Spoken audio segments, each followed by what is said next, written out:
자, 오늘 114 말씀은 잠언 12장에서부터 15장까지 함께 갑니다.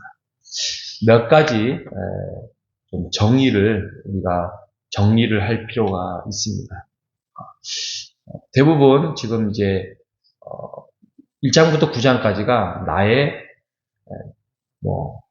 자녀들아, 나의 어린 자녀들에게 말씀을 한 거라면 10장부터는 29장까지가 이제 솔로몬이 이 땅을 살아가면서 지혜를 모으는, 그래서 어떻게 살아가는지에 대해서 아주 구체적으로 삶을 정의를 내린 것이 있습니다. 그 중에서 결과는 그렇게 사는 자와 그렇게 살지 못하는 자가 의인과 악인으로 구분이 돼요. 의인과 악인. 그러면 우리가 보통 윤리적으로 살고 착하게 살면 의인, 윤리적이지 못하고 착하지 못하면 악인, 이렇게 우리가 세상법적으로 정의를 내리잖아요. 그런데 성경에서 말하는 의인과 악인은 그렇게 정의를 내리지 않고 의인을 어떻게 정의를 내리냐면 지은 바 목적대로 사는 것, 이게 의인이에요.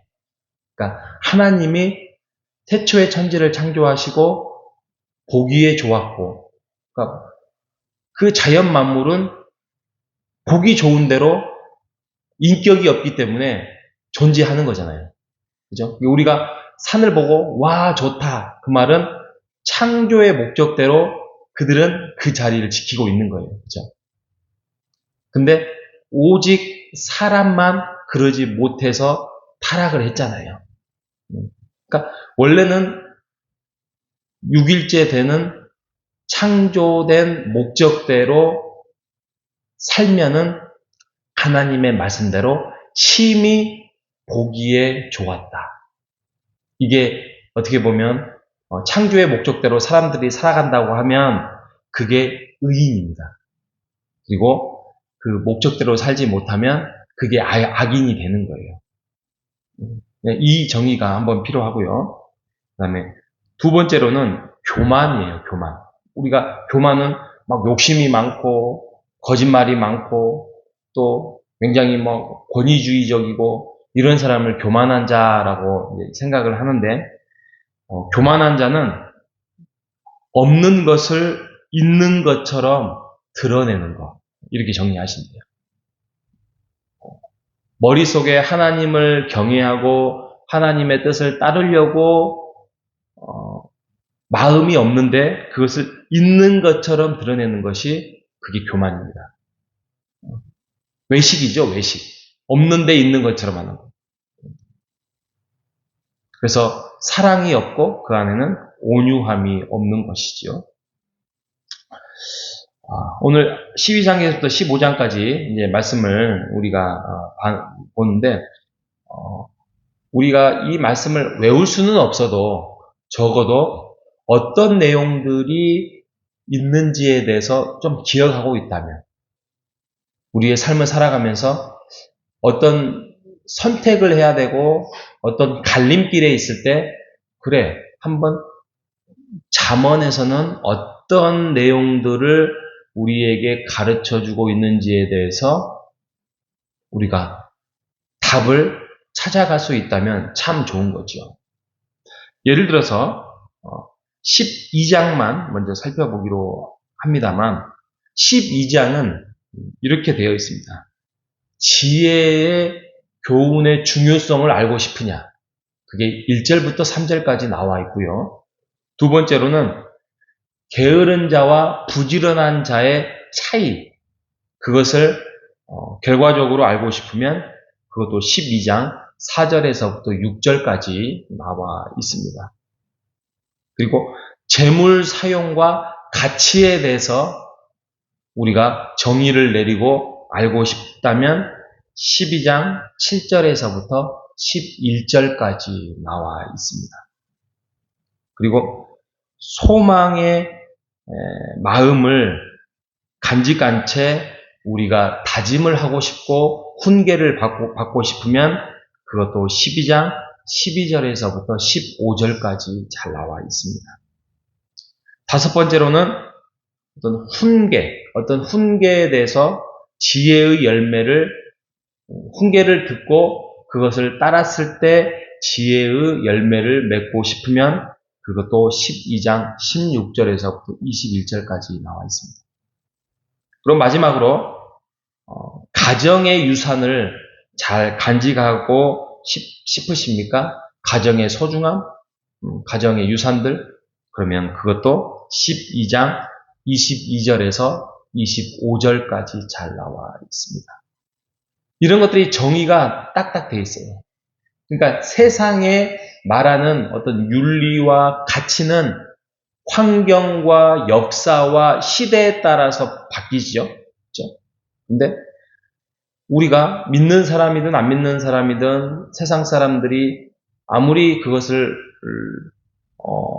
찬성을 안 한다고 싶어도 결국에는 찬성할 수밖에 없는 정의, 이게 성경의 정의예요. 그리고 그래 왔고 지금까지 그랬습니다.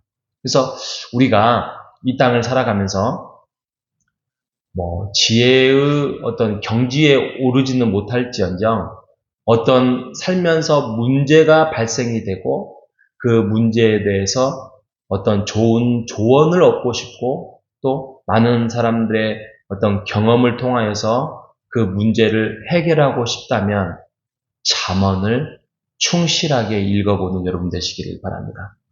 제가 아까 말씀드렸던 12장만 이렇게 주제별로 나와 있어요.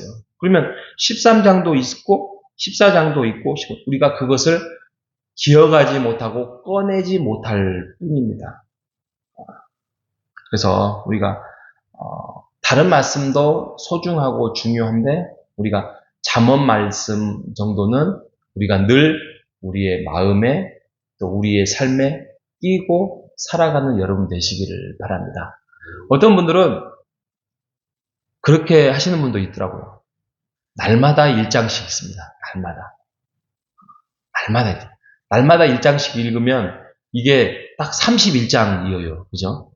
그러면 한 달에 한 장씩을 잠언을 읽을 수 있어요. 그러면 만약에 7월 달에 1장, 7월 1일부터 읽었으면 31장까지면 한 장을 읽었어요. 그러면 다시 8월 1일 날 보면 또 잠언 1장을 또 읽어요. 그것도 31일이 되고요. 31일이 없는 날 없잖냐? 그럼 두 번 읽어야죠. 그럼 9월이 되면 또 읽어요. 그럼 만약에 놓치면 또 놓친 대로 또 패스하더라도 그럼 10월이 되면 또 읽어요. 그래서 말씀을 가까이 하는 거 우리가 늘 중요하지만 특히 잠언의 지혜서만큼은 우리에게 새로운 또 삶의 방향을 잘 지시하고 있다는 것입니다. 잠언은요 또 뭘 많이 강조하냐면 말에 대해서 그렇게 강조합니다. 그죠? 말의 중요성, 말의 힘 하나만 보고 마치려고 하는데 예를 들면 12장 3절에 이렇게 되어 있습니다. 좀 그냥 보면은 이게 무슨 내용이지?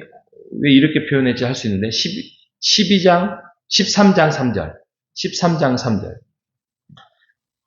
13장 3절 입을 지키는 자는 자기의 생명을 보전하나 되죠? 여기까지 동의하죠. 입을 지키는 자는 자기의 생명을 보전하나 입술을 크게 벌리는 자에게는 멸망이 오느니라. 입을 크게 벌리는 자라고 표현을 했어요. 왜 그렇게 표현했을까요? 그냥 입을 막 이렇게 수다를 많이 떠는 자 이렇게 해야 되는데 시적으로 입을 크게 벌리는 자로 표현을 했어요. 입을 크게 벌리는 자. 그러니까 이것도 이제 시적인 표현이긴 하지만 결국에는 이것이 아무런 말을 시도 때도 없이 하는 자, 의미 없는 말. 그러면 실수를 하게 돼 있잖아요. 이것을 이제 입술을 크게 벌리는 자로 표현을 했습니다. 이런 것들만 좀 우리가 시적으로 상징으로 또 표현으로 우리가 좀 조심을 한다면 우리가 읽는 데에 크게 어려움이 없고요. 만약에 읽다가 이 내용이 무엇이지? 라고 하면 조금 어떤 책을 찾아본다든지 인터넷을 여러 자리로 찾아보면 우리가 시편을 이해하는데 많은 도움이 될 수 있을 것입니다. 여러분 한번 여러분들이 잠언을 통하여서 깊이 한번 묵상하고 매일매일 말씀이 떠나지 않는 그런 삶을 살아보는 오늘 하루, 이번 한 달, 금년 한 해가 되시기를 주님의 이름으로 축복합니다. 하나님 감사합니다. 잠언의 말씀을 통하여서 삶의 지혜를 배울 수 있도록 우리에게 하나님의 말씀으로 간직할 수 있도록 인도해 주셔서 감사합니다. 하나님의 말씀을 멸시하는 자가 되지 않도록 주여 인도하여 주시옵소서. 하나님의 말씀의 계명을 우리가 두려워하며 상을 받는 자들이 될 수 있도록 인도하여 주시옵소서. 오늘 하루도 말씀의 삶, 은혜의 삶, 하나님과 동행하는 삶을 살아갈 수 있도록 인도하여 주시기를 간절히 바라오며 살아계신 예수님의 이름으로 기도합니다. 아멘.